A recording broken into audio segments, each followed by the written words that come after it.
24 Jax starts right now with a breaking news alert. In the last 10 minutes, we got the newest information from the National Hurricane Center about Matthew. We're already feeling its effects, and in just about 12 hours, the worst of this devastating storm will make its presence known. So video just in the news for Jax from overnight in Daytona Beach. I mean, you see street signs already being knocked down because of winds from this storm. And again, the worst still to come. And look at this new video just into the newsroom. High winds ripping a billboard off its frame in Juno Beach. Good morning. Appreciate you joining us. Hope you are safe. Hope you're taking care of the family. Heavy rains are starting to move into the area. Right now, it's bands of rain. They'll be more sustained as the day wears on, as will the pounding winds that start to come ashore. So since you went to bed last night, Hurricane Matthew's track moved slightly to the east, but we're still talking about some seriously heavy damage that's going to be happening up and down our coast.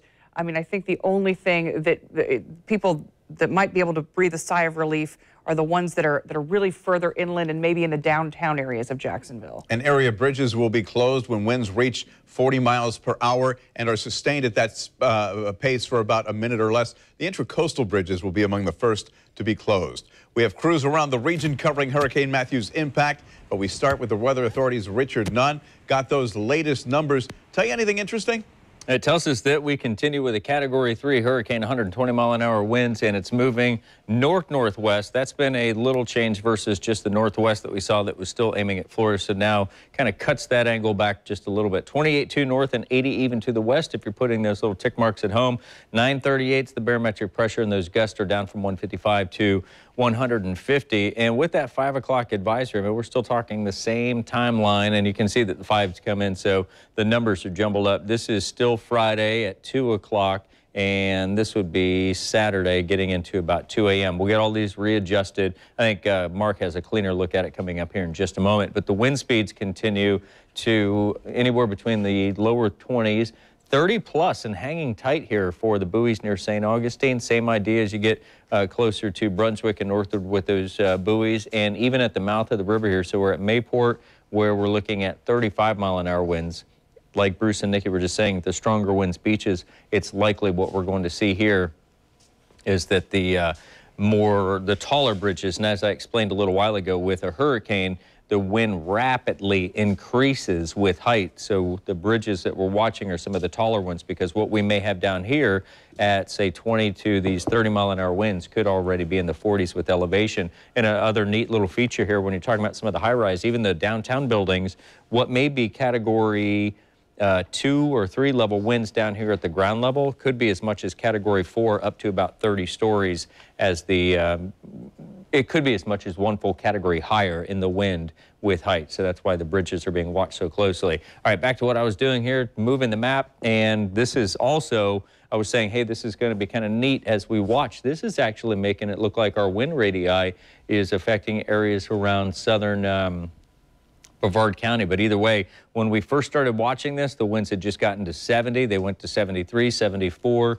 and here they set at a steady. And look at the needle is just pointing right to that area where we now have winds. Those are sustained winds, folks. That's sustained winds almost at 80 miles an hour. So the ones, and I'll see if I can get some of the wind barbs to show up here for Melbourne South, as it looks like you could be seeing some at least tropical storm force sustained winds along the beaches. So that does what? Drives in the rainfall. I was showing you some of the rainfall that we've seen here just over the last 24 and 36 hours, which is why I go back to the map here and I just say that if we took those numbers and we add them to these through Saturday, then it would total up. But what we should see through today and into your Saturday, numbers there closer to 5, 6, 7 inches, because the total from yesterday into today should be as much as at least 8 inches here beaches and then tapering inland. Speaking of rainfall, let's walk you through your hour-by-hour forecast. Moving this right up the pike, this also, one of our little model units here, continues to show some eye wall interaction, whether it's St. Augustine or Jacksonville. But note the timeline, 8 o'clock is just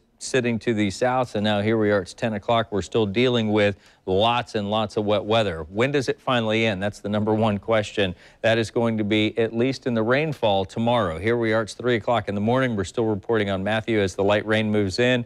There's 5 o'clock, 6 o'clock, 8 o'clock to 9 o'clock, Florida zones, that range sharply ends, and then from noon to the lunch hour, it dissipates and moves north just outside of the viewing circle here for southeast Georgia. But at the same time, what we'll see will be the wind is still whipping around the south side of the storm. So at this point, we're still pretty breezy, but the conditions start to improve, and by late Saturday and into the evening, the drier air starts to push in, and that will introduce some sunshine back into the forecast as we look to Sunday and continue into the work week. So when we're talking about the potential for those gusts, I showed you sustained winds. These are gusts, these are temporary winds, but we're at 9 o'clock. The cells here, the center's getting closer to us.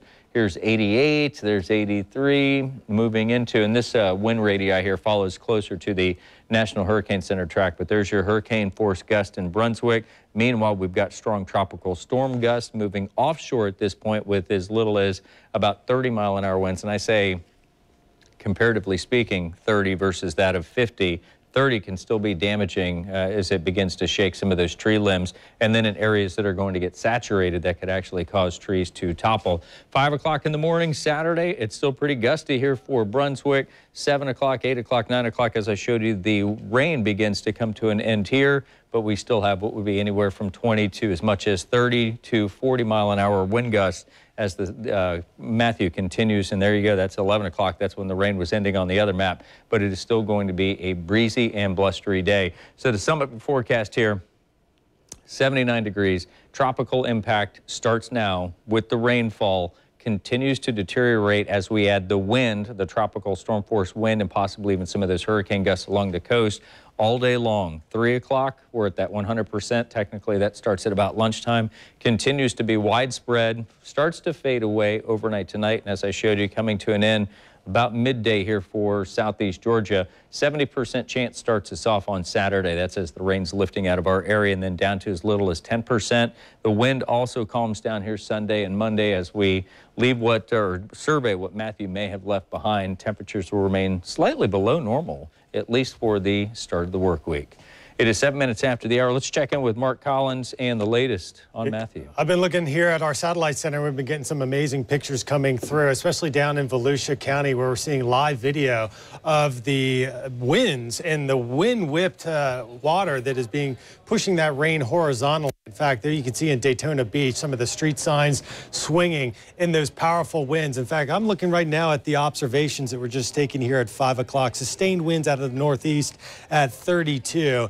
And the gusts have been 55. The storm is not over Daytona Beach. So this is the fringe effects from Matthew, and that is what we can expect here in St. Augustine as we head through the very early morning hours, since you in St. Johns County, Flagler County, will be seeing that first before it moves northward into Jacksonville. Let's get back to the advisory, because I had time here to take a look and showing you that the winds are about 120. So the wind speeds have not changed, but the gusts have dropped off from 160 back down to 150, and the pressure remains the same at 938 millibars. Now, the speed has not picked up at all. So when we compare this track to the last advisory is in white. So what you see is basically no change, just a subtle shift off to the east. What has changed is that the threat increases maybe a little bit more for Charleston, South Carolina, as the storm will be moving towards the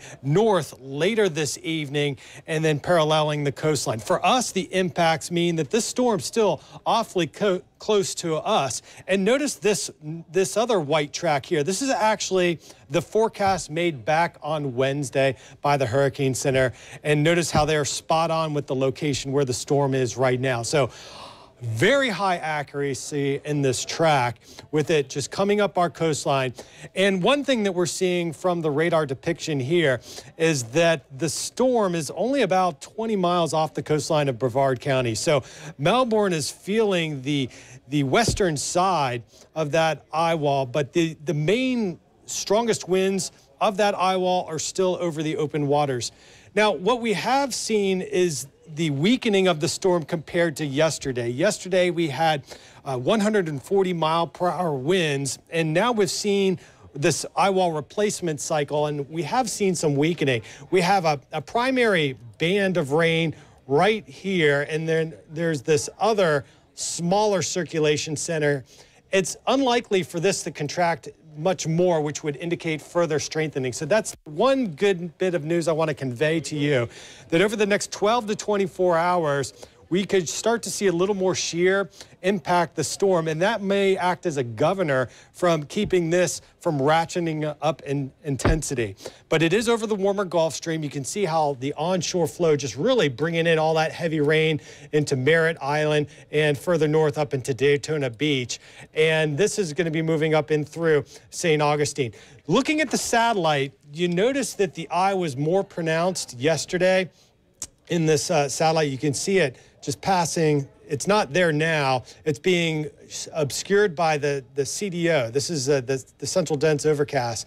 But earlier, when the storm was much stronger after it crossed near the west end of Grand Bahama Island, we were thinking that it could possibly maintain that stadium effect as it moved over the Gulf Stream, but it hasn't. So with the track still so close to us, if we see any type of wobble, we'll certainly have that impact with the winds. But with this new track change, the surge doesn't drop off because it's still over the open waters, pushing all that easterly flow and flooding our beaches. But the threat for high winds diminishes more for those inland locations. So as Richard said, right along the beaches, we're still going to be seeing those hurricane force winds.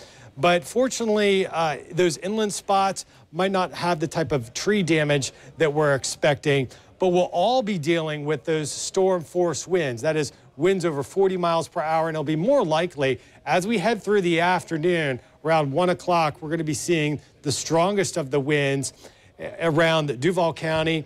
Although in St. Johns County, it'll probably start earlier than that, like around 11 o'clock.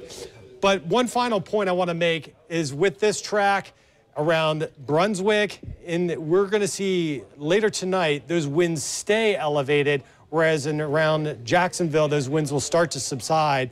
I still think we could get some hurricane gusts as we head through the sunset hour across Camden and Glenn County.